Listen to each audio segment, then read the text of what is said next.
Hello Sewmates, so today we are going to learn how to make this butterfly pleated top. So the measurement we are going to need for this is our shoulder measurement, our blouse length, and then your neck depth, wherever you want your blouse to get to. So I'm going to be using my ruler, my marker, and my tape rule. So first of all, my shoulder length is 16 inches rather, but I'll have to divide that by 2, which is 8 cm. So that is 8 cm I am measuring on the pattern. And so next I'm going to measure the neck width, which I use 3 inches for that, and then the depth of my neck I used 6 inches. Note that you can make yours longer than 6 inches, or you can make yours wider than 3 inches, but I didn't really want the neck of my top to be so wide, so I really liked it like this, and I connected the 3 inches to the 6 inches. And next is to do our shoulder slant. So I came down by 1/2 inch and I connected that to the neckline I just did, that's to the 3 inches that I just did.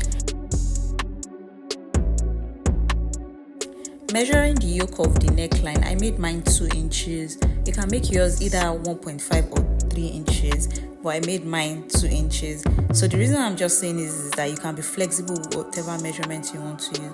So the first measurement, the first line I did there wasn't looking right, so I went from up measuring 2 inches down, and I had to connect that again, cancelling the previous line.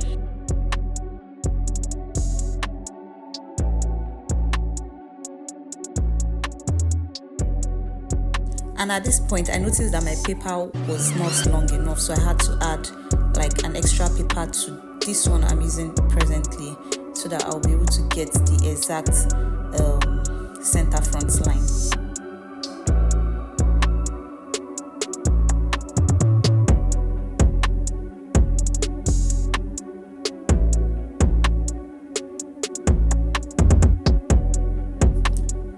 And after doing that, I just cut out the center front line, I cut out the neckline that I drew, and then the shoulder slants.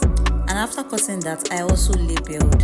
It is very, very important to know that you have to label, because it is the pattern is so easy, it's so confusing that you can turn the center front to the shoulder, and you wouldn't want to do that. So I had to label it. So following that, these are the fabric I'm using for the blouse. I'm using the black shiny one for the yoke, and then the Ankara for the lower part. So I folded the black shiny one, made sure that it was on fold, so we had to call the center front on fold. There's not going to be joining on the center front line. And then I had to pin, because the fabric was kind of shaky, it was not staying in place, so I had to pin properly. After pinning, I had to add my sewing allowance, which was 1/2 inch. I added that to the shoulder and the neck slants.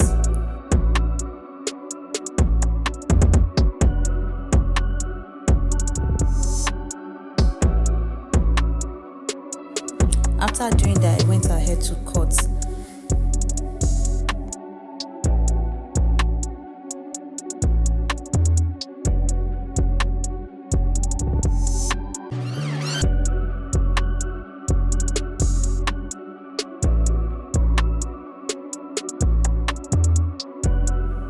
And after cutting, I had to cut the back.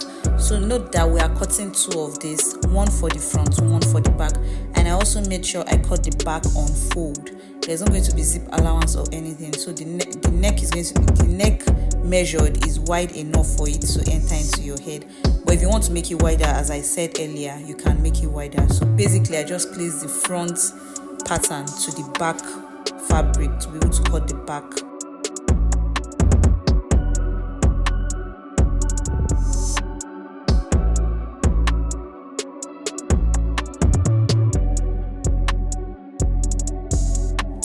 And another thing I did was to cut like a lining, but instead of using the normal lining, I used crepe as the lining.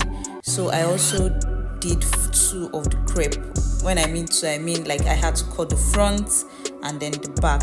So I already folded this crepe into 4, and I made sure that I placed the center front of what was cut earlier, that's the center front of the pattern, to the folded part of the crepe, and I went ahead to cut. So if you've watched to this point and you think you are enjoying this video, please give me a thumbs up and subscribe to my YouTube channel.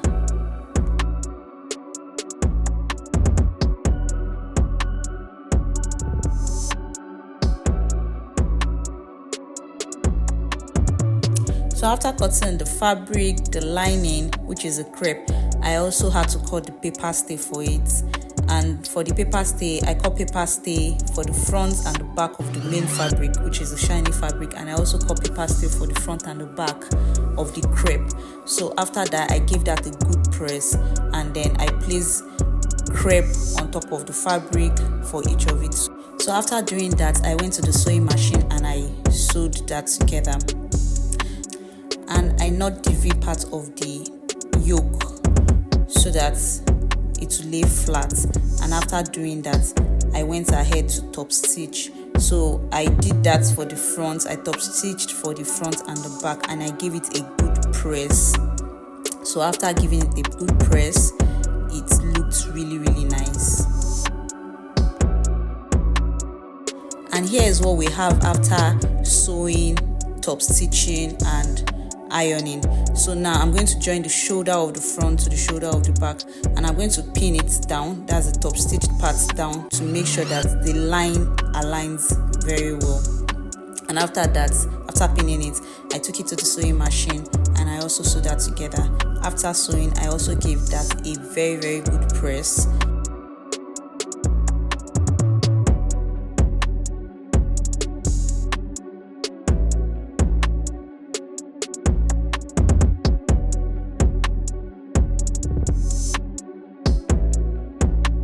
So after ironing, this is what we have.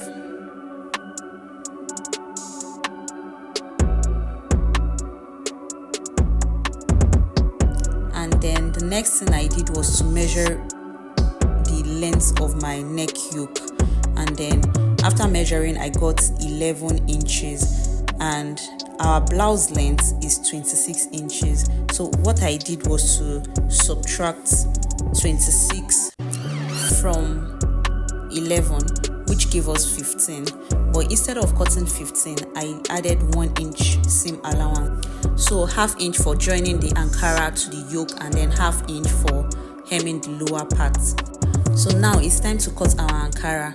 And then I had about 2 yards of Ankara left, so my blouse was not so full. But if you have more than 2 yards of Ankara, or you want a fuller blouse, you can use more than 2 yards. But here I had just 2 yards, or even less than 2 yards. So now I measured 16 and I had to cut that. So I basically folded my Ankara, all my Ankara.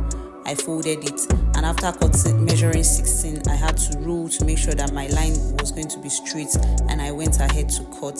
So after cutting this first one, I placed the first one on the remaining part of the Ankara.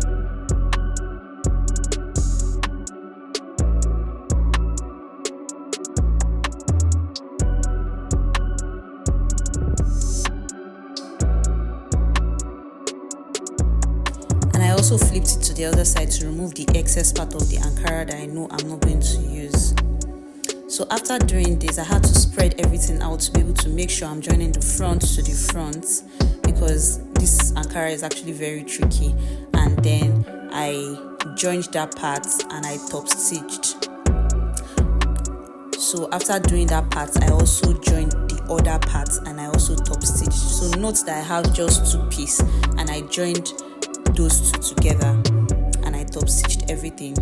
So if you have more than 2 pieces, or you have 3, you have 4, you have 5, please join everything together and top stitch before you now join into the yoke.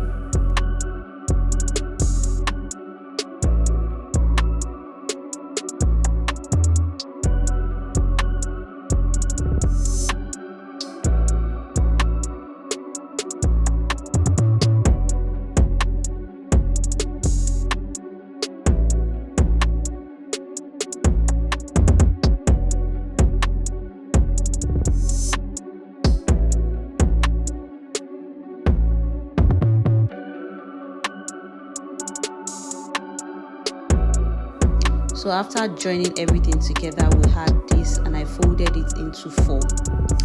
And after folding into 4, I had to notch like each part of the folding.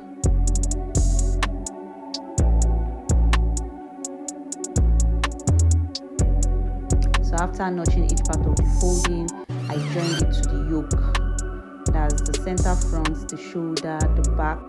And this was done to make sure that the pleats were evenly distributed, or the fabric was evenly pleated on the yoke.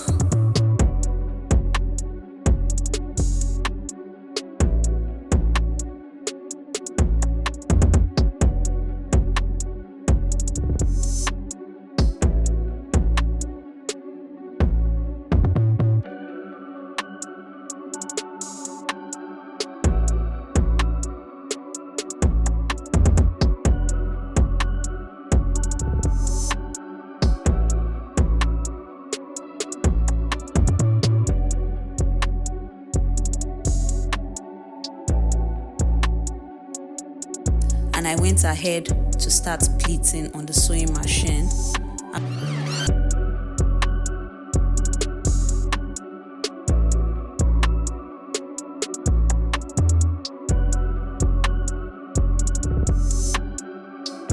And after pleating the Ankara to the yoke, I also hemmed the lower part of the top.